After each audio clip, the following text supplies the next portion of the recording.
Good evening, everyone. Today is a very important day for all of us Indians. It is Gandhi Jayanti and Shastri Jayanti.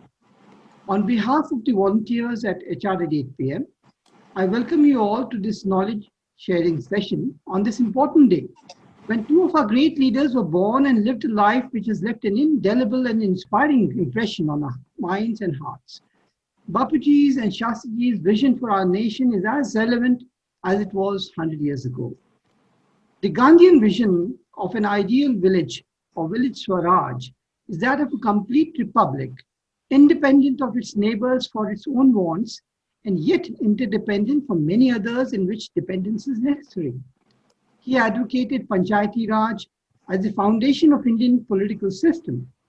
Incidentally, the Indian Panchayat Forum, an independent pan-India multi-stakeholder platform to strengthen Panchayati Raj institutions, was born on October 2nd, 2019, the 150th birth anniversary of Mahatma Gandhi at Sevagram in Maharashtra.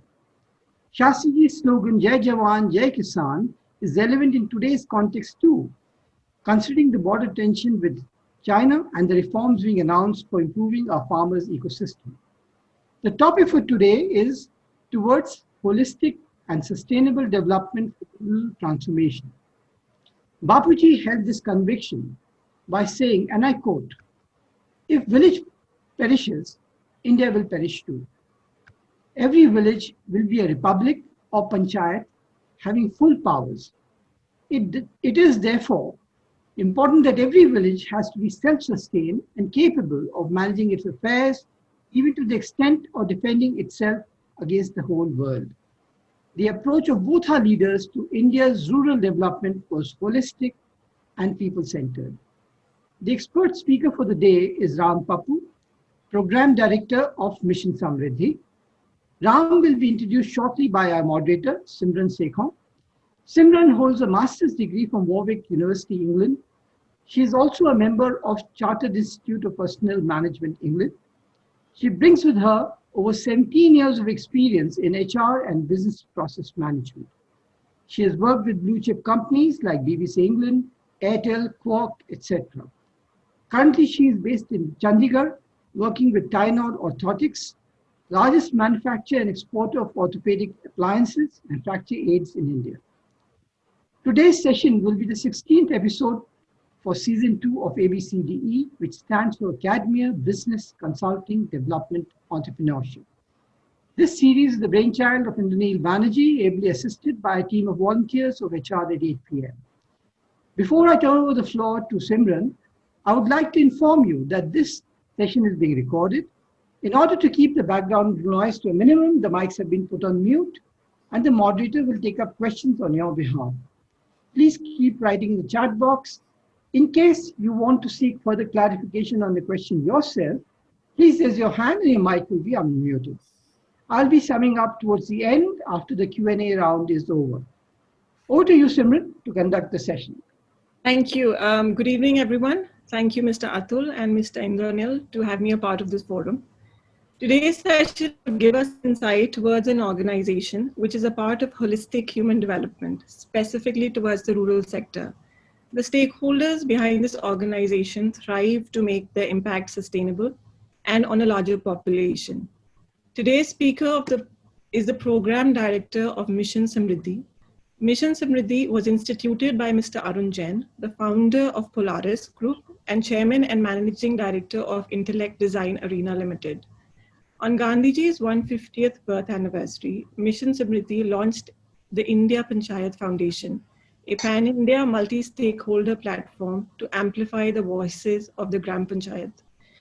It has developed a community framework for holistic cluster development that is being facilitated in partnership with bodies like the NIR, DPR, as well as with other strong local NGOs in Maharashtra, Madhya Pradesh, and UP. I would like to welcome and introduce Mr. Ram Pappu, the Program Director of Mission Samriddhi. Mr. Ram, he's an MCA from NIT Trichy and an MBA from York University, Canada. He carries with him 25 years of work experience in the IT industry. Having had worked across the globe in countries like Canada and the Middle East, he's returned to India in 2014 to work towards holistic development of our villages. Empowering underprivileged youth is something that he's very passionate about. He's traveled and addressed 50,000 plus children in 200 plus JNV schools with across 18 states, to realize their true potentials. So without further ado, I would like Mr. Ram to take this forward. We look forward to your journey. Thank you, Simranji. Thanks a lot, Atul. And I'm really happy and thankful to both of you for giving me this opportunity to be part of HR at 8, India 1 HR at 8 p.m. Before I get started, I just wanted to play a little audio video for you, if that's okay.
Atul, I think your introduction was so apt that today is a very special day.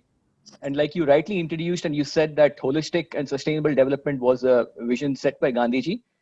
And I think from that little AV, it was pretty evident that holistic and sustainable development of rural India can happen only if our communities are empowered, our Gram Panchayats are empowered. And Mission Samriddhi, and thank you, Simran and Atul, for bringing it up, that we are an organization who are working primarily to, empower our communities through our Gram Panchayats towards holistic and sustainable development. This is our core focus. And how do we do it? And you did mention earlier also, Atul, that our chairman, Shri Arun Jain, is very passionate about design thinking as a way of looking at solving problems. Now, design thinking traditionally has been used to design products and services, but Arun takes it a notch higher to look at how design thinking can be used even for solving problems as concerned with rural development. So if we can use design thinking, yes, we can use design thinking to bring about far-reaching sustainable change. And very simply put, design thinking is a very creative, empathetic way of solving problems bottom up rather than top down, where we're trying to convert what we don't know, which is traditionally a mystery, to something like a heuristic and ultimately make it like an algorithm. Algorithm is like a framework. So if we can decode rural development into a framework, into an algorithm or a framework, then chances are that, of course, the context will vary locally from place to place, region to region, but then can we use a framework for rural development? Today, I wish to actually share our pictorial journey of Mission Samriddhi over the last 4 years that we've been working together with lots and lots of grassroots organizations. The story that I want to share with you is our stories of change that are happening in the communities and the clusters where we work. where we are seeing these communities chart their own path towards prosperity. So my presentation today will be a lot of visuals. These are all pictures from the clusters where we work. These are not stock photos. So you will see these visuals will tell you the story. So there'll not be too much of text, and where, you know, and so it'll be hopefully very easy on the eye. And as you see these stories of change, personal development, you saw that in the video as well. We start with the personal development. So important that you know, when we want to work in the community, it's so important that the mindsets are aligned towards development. Mindset transformation is a very important factor. We've realized this. So we wanted to show you the journey of this young boy, Akis Nasir. He's the Sarpanch of Jamola Panchayat in Rajouri in Jammu, and the village is about 10 or 11 kilometers from the line of control. So these are Sarpanches from Jammu, from Rajouri, who actually, with the help of the Indian Army, whom we are working with, there's a project called Project Sadbhavna. They really liked our approach, and what we are doing here is we are taking these Sarpanches from Rajouri and travel, and they actually visited Hivre Bazaar in Ralegaon city. These are model villages. Now what happens, and this is called Samriddhi Yatra. Now what happens when you visit a model village? Seeing is believing, and you get inspired. Inspiration leads to aspiration.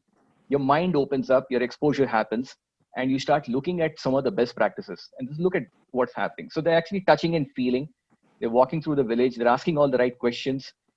They're looking at the best practices. Watershed management. Yeah, this is Ahmednagar district. Some of my friends and Asit also. In fact, Asit is here in this presentation today. Asit was probably he was there in the inaugural Samriddhi Yatra when we had people from the Wardha region when we traveled to Hivre Bazaar and Ralegaon city. But what happens is that people actually walk through, they understand the best practices, and here the water is very scarce. But how have they managed to solve the water problem? Learning the best practices. And then, you know, it's a 2-day yatra. It's a very well designed and orchestrated yatra where they're going from one intervention to the other intervention. They're also talking to each other. They're energizing themselves. This is a practice called circle time. They're actually sitting together in the circle, reflecting, passing on the energy between them, re-energizing themselves. Then after the Samriddhi Yatra happens, a month later, we do something called an Unmukt. Unmukt is unlimited. Unmukt, it's a design thinking workshop. Here is where the design thinking principles are actually shared in a very, very local context, in a very rural context with these sarpanches. They're understanding these principles in terms of, and here they're actually working together. They are actually now visualizing their own lakshya, ki mere model village 5 saal ke baad kaise dikhega. Now I've gone and seen Hivre Bazaar. Now how will my own model village look in 5 years from now? So they're actually visualizing, they're penning down their best practices. They're also listing down their constraints. They're prioritizing their constraints, and they're charting out their own roadmap for development after they listen to each other's best practices. And they also listen to other NGOs whom we call into that workshop. Like Sun Moksha could be a development accelerator, as we call them. They come and talk about renewable energy, right? And these people would learn from these best practices of these other partners, and then they're able to chart out their own roadmap. This is another Samriddhi Yatra, bunch of, again, from Jammu. And typical, we would Kashmir se Kanyakumari tak. So we had people from Rajouri. Can you imagine people who have never left their own village, forget about the state, traveled all the way to Kanyakumari, to Erivi Perur in Kerala. Erivi Perur in Kerala. This is an award-winning village, award-winning Sarpanch, and they're learning the best practices there. And then we also traveled back to Rajouri. The entire Mission Samriddhi team was there, where we had an exhibition of all the best practices and all the different partners who are working with us. Because these 20 sarpanches went and told 200 other sarpanches. So this was a Rajouri day was organized with the army, and there were a lot of people who had come there to listen to the stories of development. Now, here is where this young fellow, he's 24, and he is the sarpanch of Jamola. And he's been with us. He's been the Samriddhi Yatra. He's been through the Unmukt workshop. He's been in the inaugural of the India Panchayat Foundation last year. And this experiential leadership that he's gone through, working back and trying to transform his own community, has actually helped him. Now, this young chap, his panchayat has won the Child Friendly Gram Panchayat Award, National Award by the Ministry of Panchayati Raj, right? And this is what he has to say, that, at 24, I had no prior experience. It was such a challenge. But thanks to exposure such as Samriddhi Yatra and, of course, the Unmukt workshop, interacting with people and with the India Panchayat Foundation, and of course, he's been associated with us, he's been able to realize his dream, and he's making his transformation in his community. And there are many other people like him. So that was a story of personal development, which I just wanted to share with you. Seeing is believing, mindset transformation being so very essential. That's the first step towards holistic and sustainable development. The next story I want to take you through is social development. Now, again, this was a real life scenario where this problem came up from the Unmukt workshop we were doing in Wardha. So one of the villages, one of the group of villages, there were many villages who were participating in the Unmukt workshop. One group identified that their biggest problem was that women in the villages were highly anemic. Hemoglobin levels were very low, they're very anemic, and they don't consume fresh vegetables. The answer was very simple. It in fact came from the learning that happened in the Unmukt workshop. So just having a backyard kitchen garden actually solves a problem. So all we had to do was, we celebrate our partners whom we work with, we connect them, and then we catalyze. And all we had to do was do a little bit of seed funding to start off an initiative where we could train the people in those 10 villages with kitchen gardens, gave them the seed packets. We had an organic farming kitchen garden expert who trained these women in how to, grow kitchen gardens. So this is again the story of women in these villages, backyard nutrition kitchen gardens. So we started off with, and this is the hemoglobin. So you do a baseline survey of, doing the hemoglobin testing before the program starts. These kitchen gardens are helping families with healthy food, healthy family, vegetables, build immunity, reduce malnutrition. Now, the interesting thing is even the Anganwadis in the villages where they have the kitchen gardens are supplying the fresh vegetables to these little ones, right? So the Anganwadis are cooking food and ensuring that vegetables are being grown in the kitchen gardens, and it's helping the children. So anemia reduction, of course, after we did the hemoglobin testing, the anemia levels obviously improved. Not only that, the women could actually sell some excess vegetables and earn additional income towards the families. So healthier mother and child, healthier families earning through surplus. And these are the nutrition garden champions who were actually spearheading this program. And so what started off as a pilot, right? From 120 houses in 8 villages, now we're doing 10,000 houses in 300 villages. How could we do it? Of course, we don't have the wherewithal to, so many people, but we just did a MOU with the state government. So we signed up with Maharashtra State Rural Livelihood Mission, Umed. Now they have the feet on the street. They have this cluster. They have the CTCs, as they call them, the training coordinators. And all we did was we gave them the wherewithal, the data collection format. So week on week, the CTC will collect the data. How many vegetables are growing properly? If it's not growing properly, why is it not growing properly? Give them a little bit of tips. So this program is now in not only in these 10,000 households in these 300 villages, now we're scaling it up to all the other clusters where we work. So we will probably end up doing 15 to 20,000 households, but then we want to scale it to 100,000 households or even a million households, right? This is possible. It's possible because when we work together. Now this kitchen garden program, interestingly, now we're going to be doing a pilot with a corporate.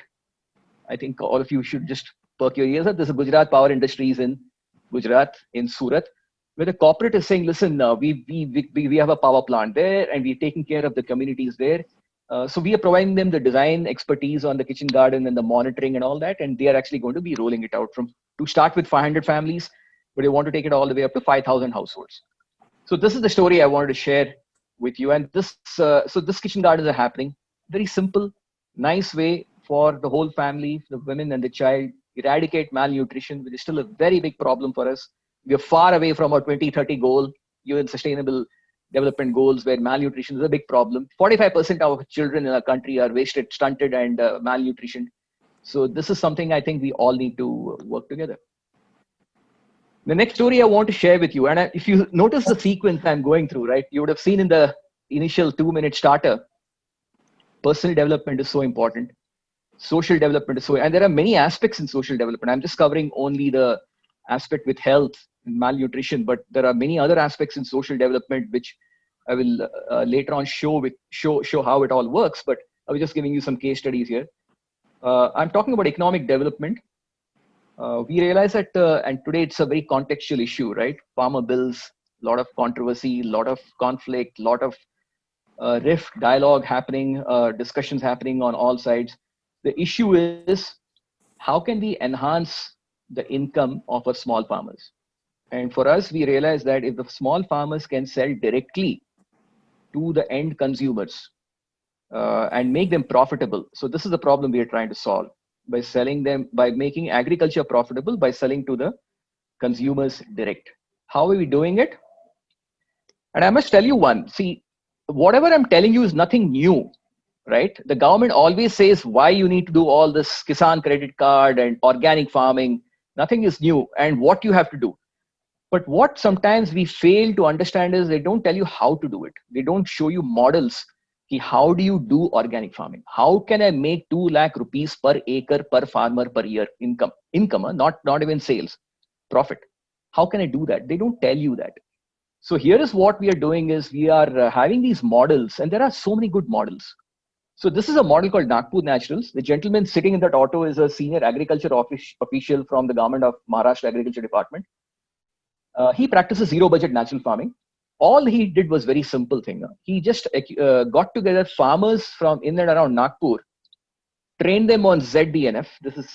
And he's got these. So let me just tell you. So he's got these farmers together, trained them on zero budget natural farming, trains them to collectivize their produce, and he does multi-cropping. Just don't grow only tur dal or kapas or only soya bean, but grow vegetables and do it throughout the year. Multi-cropping, ZDNF throughout the year, low input costs.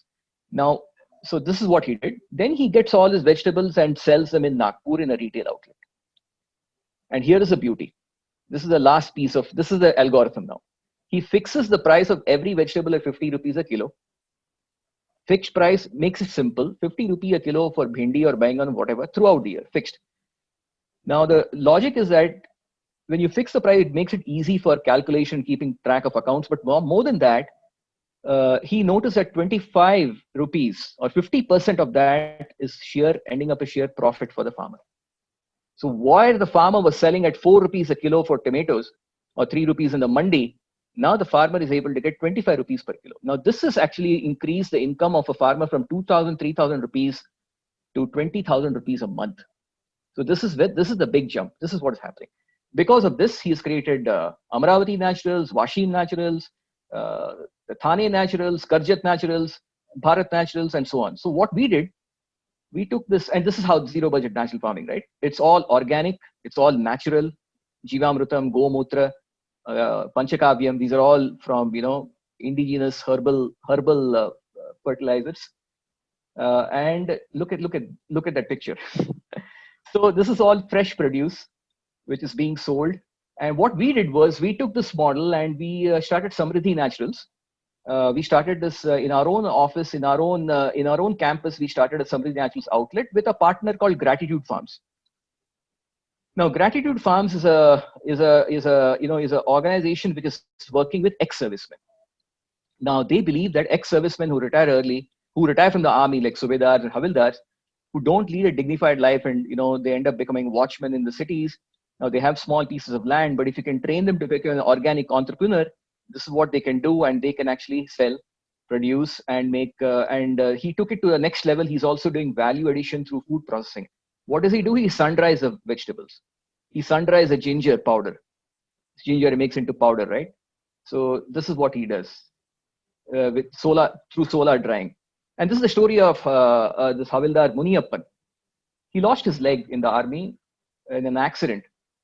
Now, thanks to Gratitude Farms and Gramonati Trust, they installed the solar dryer, and he does this. He and his whole family does this, and he earns about 25 to 30,000 rupees a month working from home, and he's a profitable farmer. And he's not alone. There are many such ex-army people who are being now trained by Major VP Sharma of Gratitude Farms, and he's taking it a notch higher.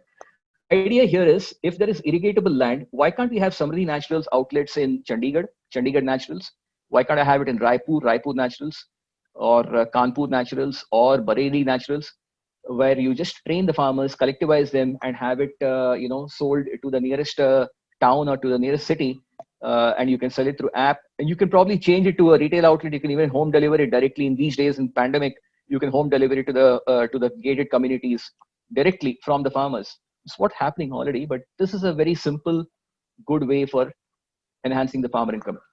I'm taking you to another story now on ecological development. This is happening in our clusters in Yavatmal in Maharashtra. These are tribal clusters where our partner Grameen Samasya Mukti Trust, who've been working for many years, 30 years in that area. Now, I don't know how many of you know this.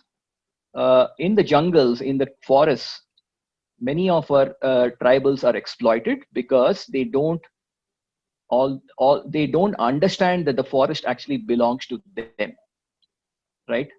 There is an act called the Community CFR, Community Forest Rights Act. Not many people know this. So what GSMT does, they educate, make awareness to the villagers that, look, you have individual forest rights and you have community forest rights. You have to apply, and they train them, they apply for it so that they get ownership of the forest, so that all the non-timber forest produce from the jungle, whether it's mahua or sitafal or tendu, all this is realized by the farmers, enhances their income, as long as they're sustainably managing the forest also. So now they teach them how to sustainably manage the forest plantation. I was shocked, and when I went in our travels, when we saw them. Now this is an Adivasi village where they are using satellite data, remote sensing satellite data, to understand how to maintain your forest using stock mapping techniques, using contour trench, where to dig your trenches, where you have the criteria or parameters of the soil, of the slope, where to dig, where not to dig, where water is available, and so on and so forth. And so this is how the people are being trained by GSMT to manage their forests. Non-timber forest produce, not being exploited by forest department officials or anyone, but having the freedom and the wherewithal to sell it, at a fair price. This is fish ponds which are being used, which are being set up not only for helps in the irrigation agriculture, but also for pisciculture. Fish ponds, enhancing the income of those tribals, of the villagers in those clusters where we are supporting GSMT. This is a conservation management campaign that's going on.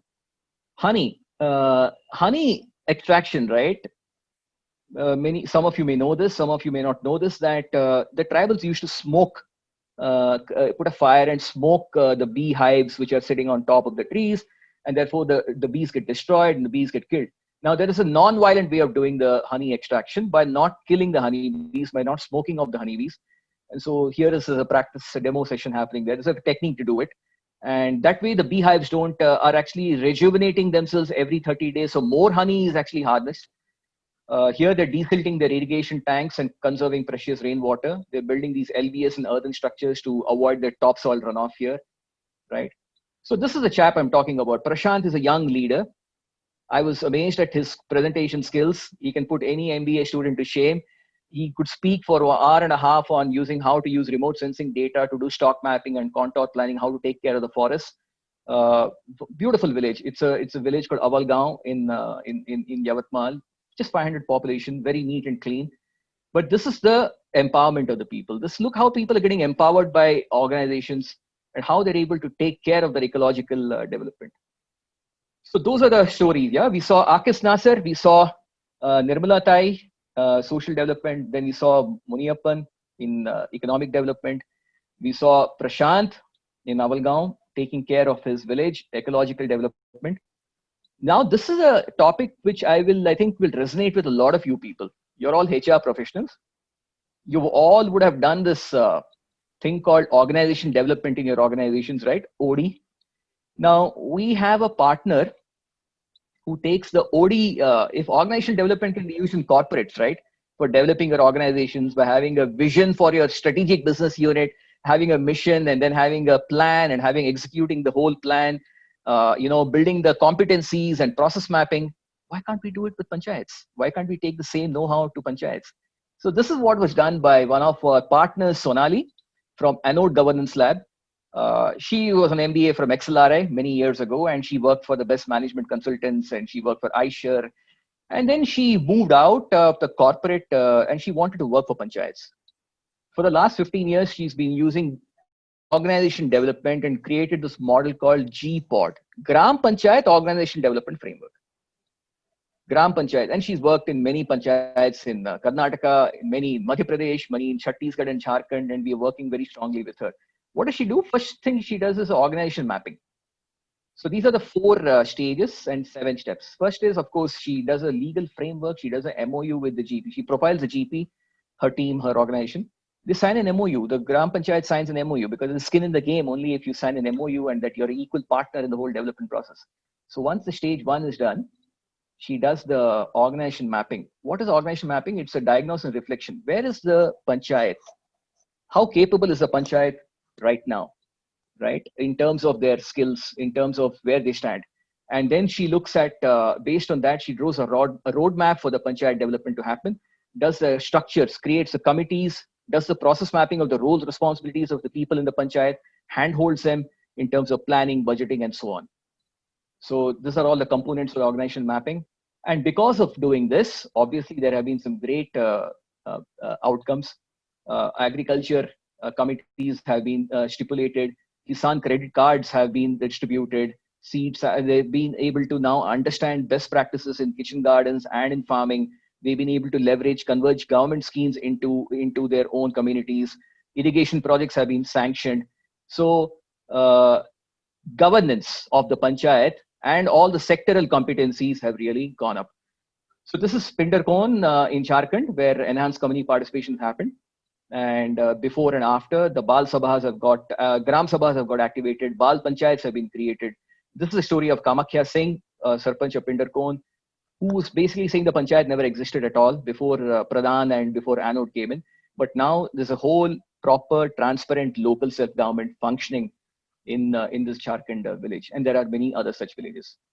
So these are some of the other projects that we have done in social development, in personal development, in economic development. For example, in Betul, we are working with IRA, which does a lot of women empowerment. A lot of women are trained to become responsible ward members and panchayat members. In Wardha, we work with Gopal Paliwal, where we're empowering the tribals to harvest honey in a non-violent manner.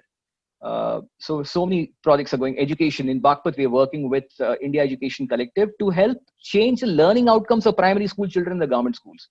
School to hai, infrastructure hai, lekin learning outcomes is still a big problem. So how are we going to change the learning outcomes? These are some of the projects we are working in during COVID, where we're supporting an organization called Kalp in Jaipur, out of school tribal girls being educated so that they don't lose out on the academic year. Sampurna Bamboo Kendra, again in Melghat, we're supporting artisans, bamboo artisans who've been out of work because of the tough times. NDSO, an organization in Tamil Nadu, which has actually helped a lot of Jharkhand migrants in Tamil Nadu reach Jharkhand safely. It was like a rescue of the thing, and we were working with NDSO, working with the government of Jharkhand to rehabilitate these migrants back during COVID. And as I said, we own a lot of these best practices from our own corporate, from Polaris, from Intellect, and also from Ullas Trust, which is like our parent social initiative that was created for basically transforming young children, vulnerable children, adolescent children. That's a beautiful initiative going on for the last 25 years now. So, and many of you would probably relate to this. In all companies, we have Lakshya, we have corporate goal setting, and something like that is now being done in Samriddhi Yatra, where our panchayats and our sarpanches and ward members are doing goal setting, right? They're visualizing their future. After doing the yatra, now they're sitting and visualizing. They're putting on chart papers and putting those, displaying it back in their panchayat bhavans. Design thinking, which Arun does for corporates, and now we're doing the same thing. Design thinking workshops for rural India. Ullas Trust, this is a diary of dreams, because when you write down something, when you write your dream, it goes into your subconscious mind. You'll never forget it, and you will achieve it. So Samriddhi Yatra diary, something like that, where people write down their dreams, write down what they saw in each when they visit this role model villages. We do this circle time, which we are very passionate about it. We believe that it completely breaks down boundaries of hierarchy. It doesn't matter if Arun is sitting next to with a project manager, but they're all holding hands, passing on that, chanting Om 3 times, passing on that strength of energy. When they pinch each other's right hand, the energy comes back to you. Break off all hierarchies, so that individuals are able to express themselves more freely. Now we're doing the same thing in the panchayats. And it's become like a practice when people have circle time, they keep the negativities outside. Magic of appreciation is so important. Appreciation cards, and we're doing this appreciation even in the certificate of appreciation. So I must tell you this very quickly. When we had the Samriddhi Yatra, we were coming back, and there was this principal of a school. He was also in the Samriddhi Yatra. He was coming back after the Samriddhi Yatra, and he said, "Can we divert the bus and go to the village?" He said, "Okay, fine." We go to the school, we go to the village, the Samriddhi, and the principal is giving a certificate of appreciation to his teacher. Never has he done it in 22 years. First time he's giving a certificate of appreciation, which he learned here. And the principal is in tears. The teacher is in tears. Everybody around, we were all in tears. And that is the beauty of when you spread cheer and joy and positive gratitude. You lift the self-image of the people, and you build very strong relationships when you do little things like, to pass on the, and when you appreciate truly, when you really sincerely appreciate people. So this is a very interesting framework, being a software company. We have this implementation framework, and now if you really relate everything, this is all where it falls into place. You see how the whole framework is built: personal development, social development, economic development, ecological development, planning, governance, execution, and stakeholder management. So the D5, D6, D7 is what we call the institutional development of the Gram Panchayats, right? That's all happening through the G-Pod and so on. All of you are very good in project management. You use Microsoft project planning, but why can't the project management be taught to the panchayats, and why can't they understand projects? Because the Gram Panchayat development plan, nothing but manifestation of projects which you have to execute in time and risk and scope, isn't it?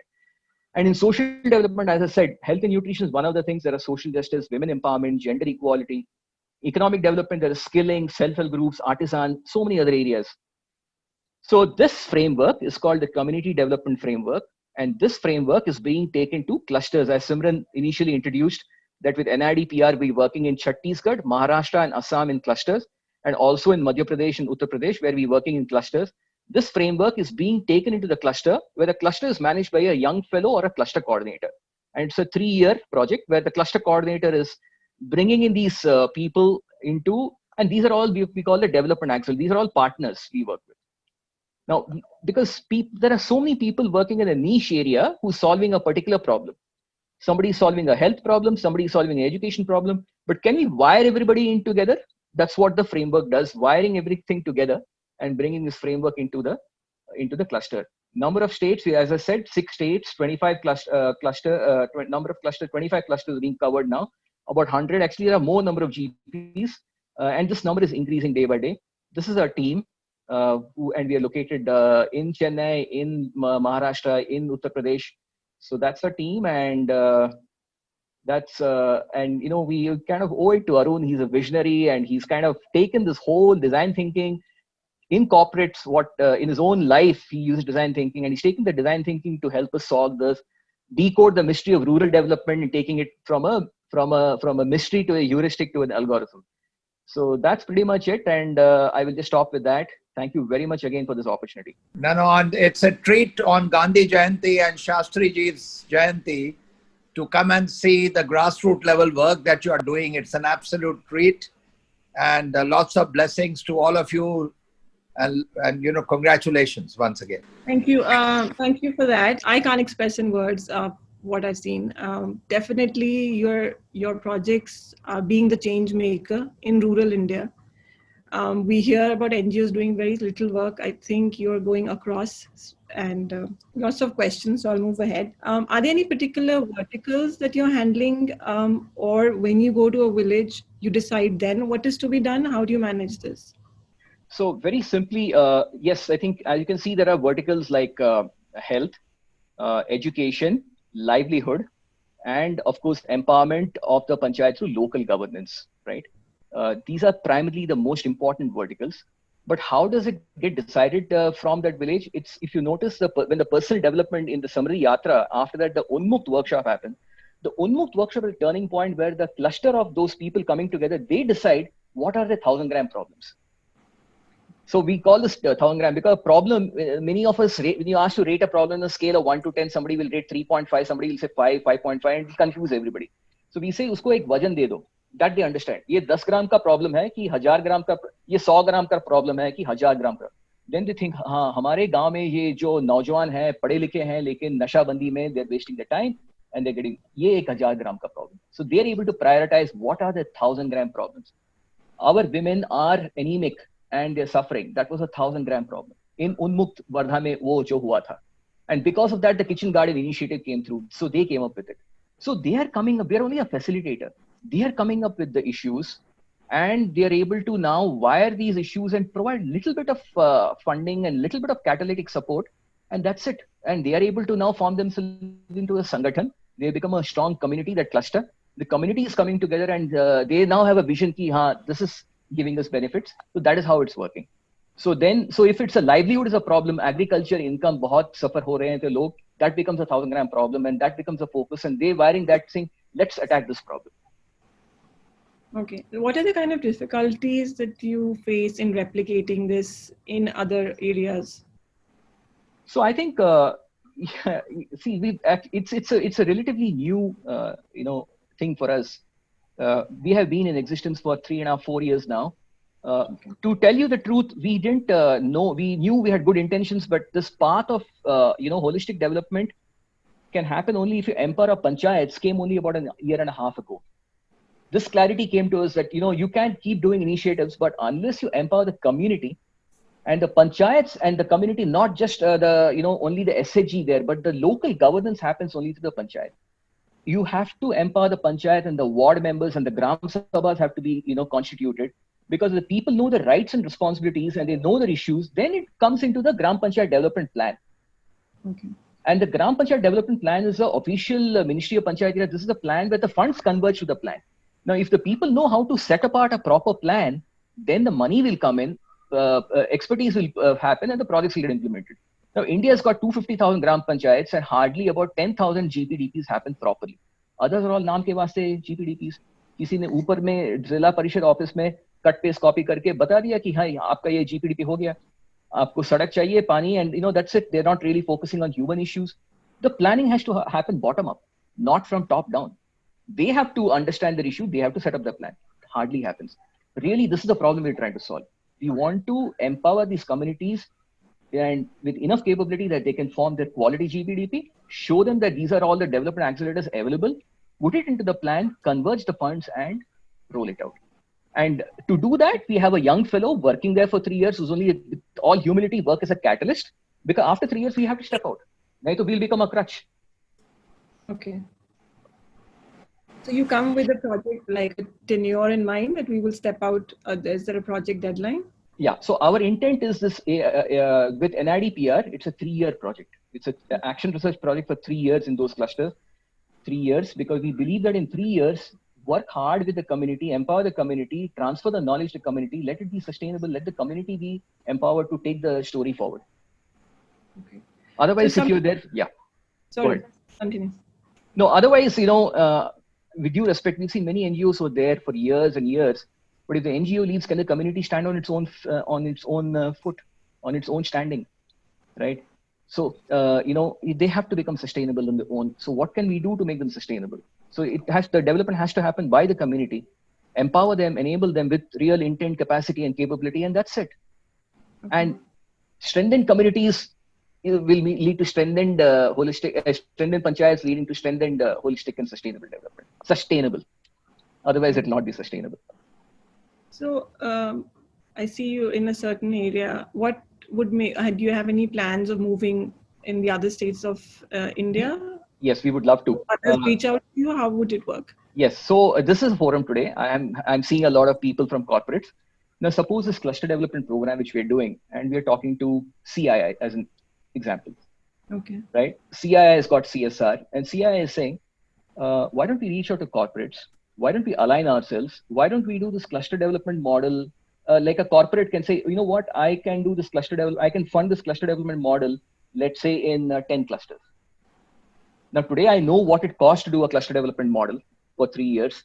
Now, if CII, if a corporate says, okay, I like this approach. Now, in Rajasthan, I'm going to take Bikaner as a district, and here are these 3 clusters. I want to sponsor these 3 clusters and work with you. Now, we can work as a design partner. We can work with your CSR of the corporate, and we can take this cluster development model forward in that in those clusters. So this is one way of doing it. Also, we are talking to foundations, large foundations, which are now saying, you know what, we are all working in silos. Why don't we work together? And why don't we look at holistic development? You can't only be doing health. What about education? What about livelihood? What about local governance? What about strengthening the panchayat to do it? So these are the ways I think we have to take it forward. It's early days for us. We have a program with the government of India. So the government, when they started this 125 clusters and we took 10 clusters, now the government got encouraged with this and they're taken phase 2, which is going to be another 250 clusters. So 125 plus 250. And what have they done? Just like Mission Samriddhi Intellect Design Arena picked 10 clusters, ITC and some other corporates are picking up other clusters and trying to take it forward. Now, we've had the head start. We put this whole CDF together and we just give it away to any corporate, all our SOPs, all our learning, just give it away to anybody and just do it this way. Because for us, it's becoming like a algorithm now. This whole cluster development is becoming like a product. Right. So I have a question. Do you also work on making women independent or uplifting the women who witness domestic violence from the panel, from the participants? Yes, as I said, for example, in Betul, in Madhya Pradesh, we work with an institution called SIRDI, and they work a lot with. They've been focusing a lot on women empowerment. So they work with women and they take women and the first thing again, they really transform the women in terms of their mindsets, make them really strong. A lot of interventions go in like simple things. Of course, I mean, I know we're talking about domestic violence, but for women to step out of their homes, come for a meeting, right? And get the confidence to even use a calculator, to use a mobile phone, to write a letter, to represent themselves. Because you can win an election, become a sarpanch, but then we all know that sarpanch pati rules the roost there. She's a sarpanch, but she's not even allowed to enter into the panchayat bhavan. From that scenario, we have been working with IRA, SRDA to transform these women who have taken on these roles and now they've become self-empowered. Interesting. I have a question from Mr. Indranil. How do you identify your participants, train them, cutting across the geographic? Participants in the sense, in terms of the clusters, how do we identify these clusters where to work? Is that the question? Going one step ahead of how do you identify the participants within that? Okay, so Indranil, what we do is, first of all, we also learned in our journey, we want to work with those clusters which really want to bring the change. Now, honestly, there will be a lot of panchayats, that could be panchayats where, closer to the city, where they already may be having a certain level of comfort, certain economic benefits and so on. So when we went deeper into the tribal areas where development in the sense that where they really are aspiring to bring change to the children, to their communities. So it's very important to understand that, the aspirations of the people there. And when we do a survey of, those panchayats and those villages, through our teams, for example, our teams in Varda, when we went and we saw the kind of, the aspirations and the living conditions, and we were able to assess, and that's how we started working in those clusters. Now, as far as with NIDPR, those clusters which they have identified, they have done surveys to identify these clusters in aspirational districts. So these are clusters where the development parameters are required to be, stepped up. So that's how they've identified that these are the clusters where we want to work in and bring the change there. So how do you overcome the political interference while working with these panchayats? Not easy. Touch wood, honestly, so far, we have not had any serious issues. We have not had, in the clusters where we are working so far, we have not had any major or serious issues, excepting one cluster in the Northeast. We had issues. We tried our best and we wanted to work with the cluster, but then we also had to see the safety of our staff, and we consulted the government and we decided not to work in that cluster. We moved from that cluster because there was too much of political interference and we had to move out of that cluster. That's what it was. I'm being very honest here.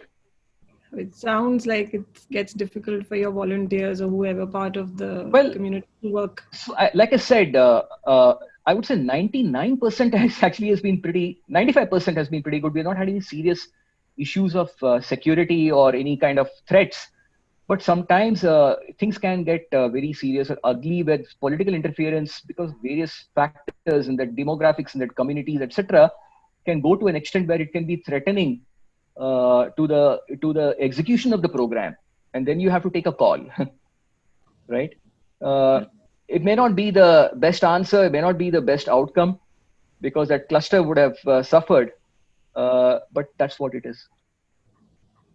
I have another question. So does this project help villagers in handling medical emergencies or anything like that? Medical emergencies, in fact, so again, I think as we are evolving our health practice within Mission Samriddhi, Dr. Amod, who heads our health practice, he's very particular that we try and make the village kind of self-sufficient in terms of emergency medical care. Whether it is CPR, whether it is a stretcher, whether it is some oxygen defibrillators and cylinders that can be kept. So we are trying to, pilot with that. We are working on that. But otherwise, I think in terms of, the belief has been that it's instead of reactive and preventive would be a better way to do it.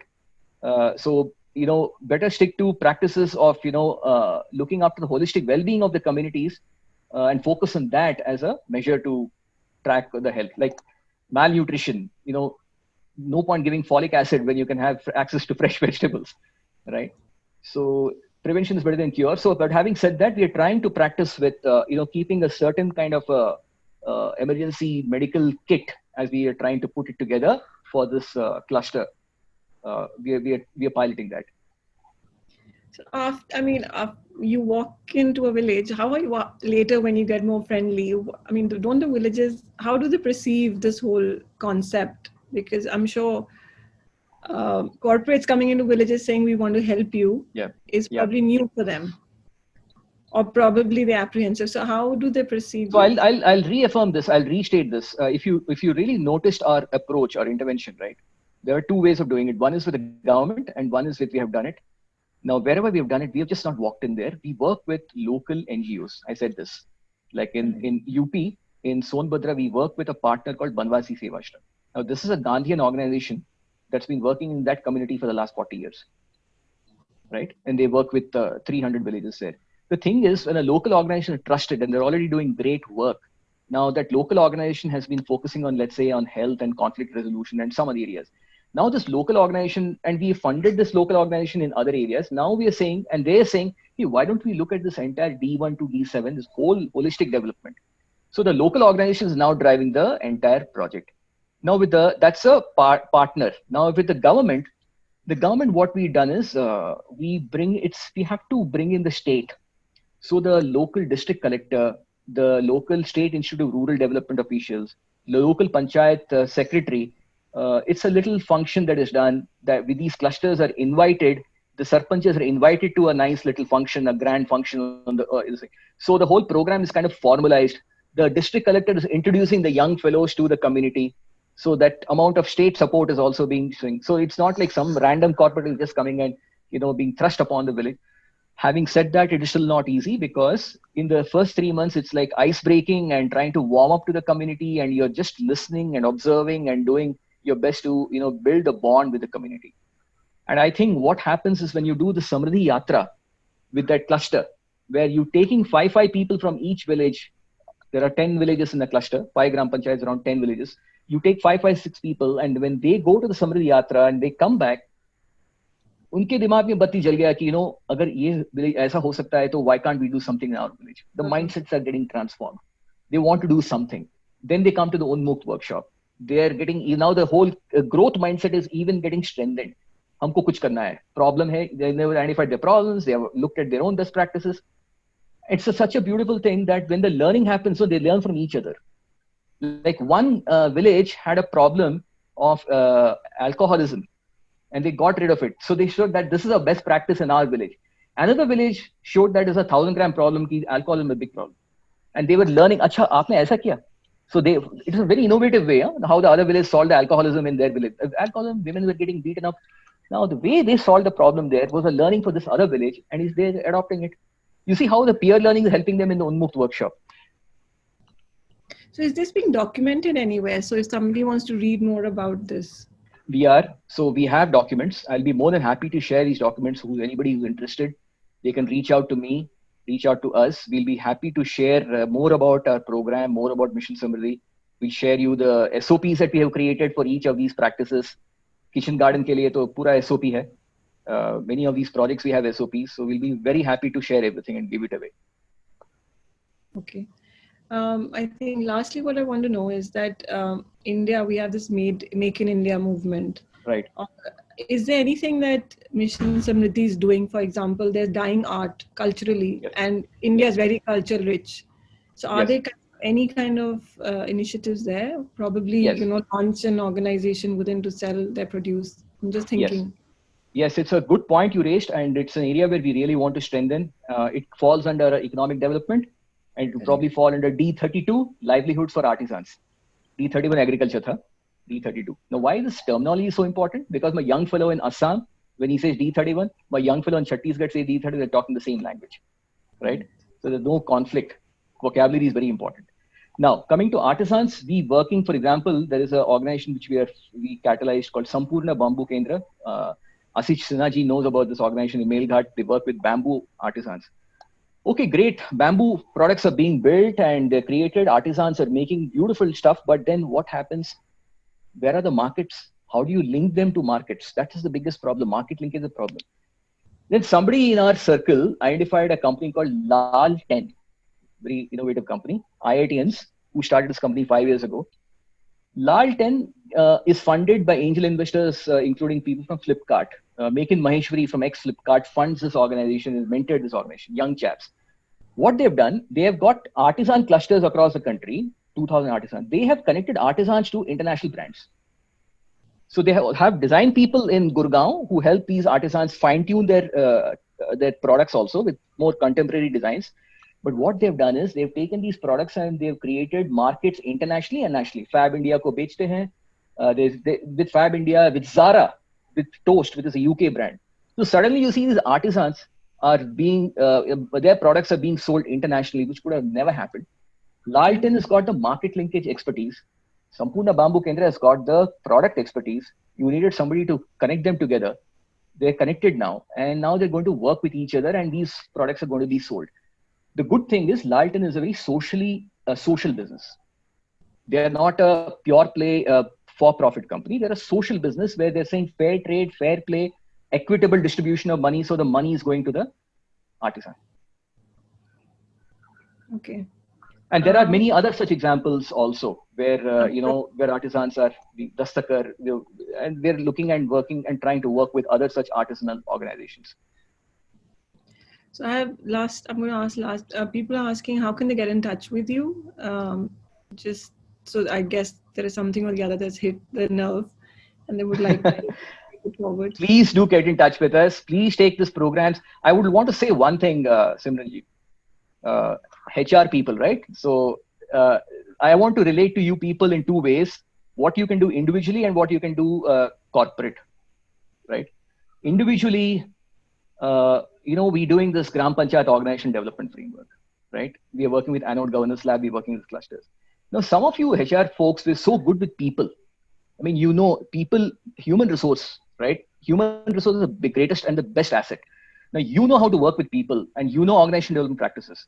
If you're interested, why can't you work with us where we connect you with Anode Governance Lab? They give you the wherewithal and the entire gyan of how the G-pod works. And you could work in our clusters and you could be the HR people mentoring these panchayats into organization development practices. Maybe you'll bring in, and not just this, maybe your corporate has got some nice best practice for project management or for workflow management. Why can't we bring this to our panchayats? Sounds very interesting. I'm sure it is. We just have to work with each other. We just have to wire everybody and work with each other. And people who are really interested in contributing back, there's nothing stopping you. You can just get connected in a cluster. So that's individually because you're HR people. If you want to work as a corporate, as I said earlier, you can do two things. Either you can fund a cluster, full-fledged cluster development, and we'll work with you on that. or if you only want to work in a certain project, in a certain cluster. चलो kitchen gardens करते हैं. हमारे जहाँ पर हमारा plant है, इतने, in all these villages where we want to start kitchen gardens, and please tell us how to do it, like what GIPCL is trying to do with us. We can work on those projects even on a standalone mode, but then that can build trust in the community, credibility, and then we can wholeheartedly go for the entire cluster development program later. So this is the ways I think I can connect with you people. This is the way I would like to, we can take I'm sure everyone would love to connect, and I would request Mr. Atul also to kind of share your details so that everyone probably on the group. Is there a budget that a corporate should look at? I mean, is this a question I can ask? You asked it, and I will answer it. Okay. We are looking at a 3-year corporate, we're looking at a 3-year budget for a cluster development, right? So even if you're looking at around 20 lakh rupees for 3 years, a 20 lakh rupees budget for 3 years, even about 8 lakh rupees a year, because you have to, this is not voluntary, right? You have to pay for the cluster coordinator. And it's better to take somebody empathetic, passionate person from that community with probably a master's in social work, passionate about rural development. Pay him or her, train her, and she's trained. And we have a complete methodology of training now in IDPR and design thinking and all that. But this person, then we have some seed funding to start off some quick projects. So the kitchen garden project, go shuru karne ke liye, if you have a little money. So if you have this kind of a budget, the outcome is that in 3 years, you are working to empower that community, that cluster mein jo 5 gram panchayaton ko, you are now trying to make them go towards holistic sustainable development. 3 saal ke baad, at least they'll have the proper gram panchayat development plans, which they will prepare, not somebody else. They would have prepared that plan with their participation, with their requirements, understanding. Okay, they would have got trained, and they will take care of, control their destiny. Take charge of their destiny. I agree.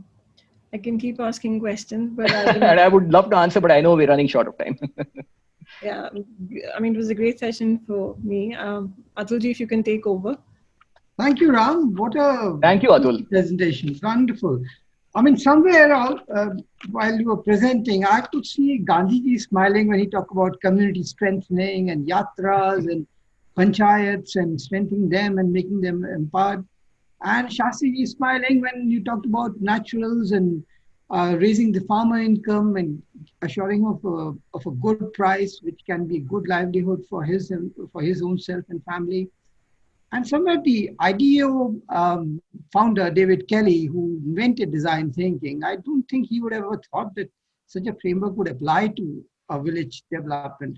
So thanks to Arun Jain really for that. Absolutely. For this, thanks to Guruji Arun, I think thanks to Arun Jain. Arunji has really been, and I think it all stems from where he's taken design thinking, not just from the Stanford IDEO model perspective, from a Western product perspective, but I think he's also brought in a whole lot of spiritual practices. This very presentation could be also applicable to a multinational corporation trying to work through various elements all across the world and how you control, all the things that you talk about, personal development and social development, economic development, ecological development, institutional development, planning, governance, execution. I think these are all parts of, let's say, a balanced scorecard. And when you talk about D31 being agri and D32 being artisans, so these are very specific kind of portions of a balanced scorecard. And this framework has not evolved.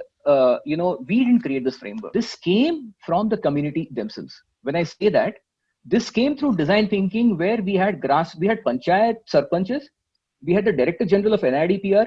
Then we had IITians, we had people from social startups, and we had people from academia. In the session, when you design thinking session, when people are coming together, it was actually developed by the people. So that's the beauty. It's like it's not our framework at all. It's we've kind of facilitated it. It happened, and it's growing. And probably this framework is not complete. It's evolving also. Like somebody said that, hey, in your framework in social development, you must, emphasize the constitutional values. So we've added that as a separate element. Constitutional values, it's a blind spot for so many people in our villages. They don't know what the Indian Constitution is. So that is now we're working with a partner called We the People, who take constitutional values to our villages and they become empowered. There'll be a day when you'll apply artificial intelligence and machine learning to all this and come out with a model which keeps improving itself based on the next cluster of villages that you take in. Because I think what's important here is charting your own roadmap. I think that's where what you just said is about charting your own roadmap. The buy-in comes in, and then you just kind of be the catalyst to take it forward through your Samriddhi Yatra, then Unmukt workshop, and later on come out with a plan. And imagine, I mean, I couldn't imagine that using Microsoft project plans for panchayats to do a 10-year plan and see their progress of various sub-projects that they are looking at to improve their lot. And so these are amazing kind of learnings for all of us. Simran, you can take over Chandigarh naturals, and maybe Indranil can work with Kolkata naturals. So there can be very many naturals coming all over the place, and with the very good income possibilities for people who make, who kind of grow those vegetables. I think we all need it. I mean, in this current day and age, when after this COVID thing, everybody is focused on providing natural vegetables. And Muniappan, Army veteran, I saw his video along with VP Sharma, and how he has changed. I mean, after completing his service to the nation, now he's doing a great service to his neighborhood, and I think we should publicize that even more, because he's an amazing person. I saw him speak, I saw him talk about, along with VP Sharma, about the great change that he's seen through drying of various vegetables, and then ginger especially. And I'm told that VP Sharma through government is looking at selling this as a corporate gift. I mean, rather than corporate spending money on some very, those kind of gifts which really go straight to the dustbin after they're received by the receiver. Here is a place where you can provide some natural haldi with ginger and honey in a nice little bottle for everybody's good health. So that's a great piece of change that is happening all over. And I'm so glad that you could come and outline those things to us. And today being Gandhi Jayanti and Shastri Jayanti, I think your presentation fitted the bill completely. So we are very fortunate to have you here. I'm really privileged, and I really, I'm indebted to you, Atul, for giving us this opportunity and showcasing this to all your people, all these HR managers. And I really hope that, we can get an opportunity to work with all of them. Sure. Thank you so much, Atul. Thank you for this opportunity. Can I request Mr. Vishal Verma, Senior Manager, Techno Electric and Engineering Limited, Kolkata, to give a vote of thanks? It's an honor, Ram sir, to hear you, just because we are into HR professionals, and we are doing a lot of things. Especially me coming from a rural background and always connected with the rural background, I can understand. I was aware of Samriddhi since 2 years back, but honestly, it's my honor to hear you right now. Thank you, Vishal. Okay. And on the behalf of India One, I would love to even thank you from the deep of my heart that yes, we can go back to our origin, because India is basically the country of villagers. So we all migrated somewhere down the line. Either our parents or somewhere, everyone migrated from the village to the concrete jungle, or what we can say the urban population. So when we can go there and do something for our own land, for everything, and with the directions, with the understanding what the management has taught you during this entire course of year, it will be definitely an honor to have you, sir. Wonderful. Vishal, where are you from? Which part of India are you from? I belong to Siwan district from Bihar. Okay. So shall we work together for a cluster near Siwan? Yeah, definitely. I think I am also involved in a number of projects on the organic farming there. Please do reach out to us. It'll be good for us to learn from you, because this is how we are building Mission Samriddhi organically with all the development accelerators, right? So, it will be honor, sir. Please, let's get connected offline. Sure, sir. And thank you again from behalf of India One. Thank you very much. Thank you, sir. Thank you very much. Thank you, sir. And, thank you. This is a tribute to both Gandhiji and Shastri ji.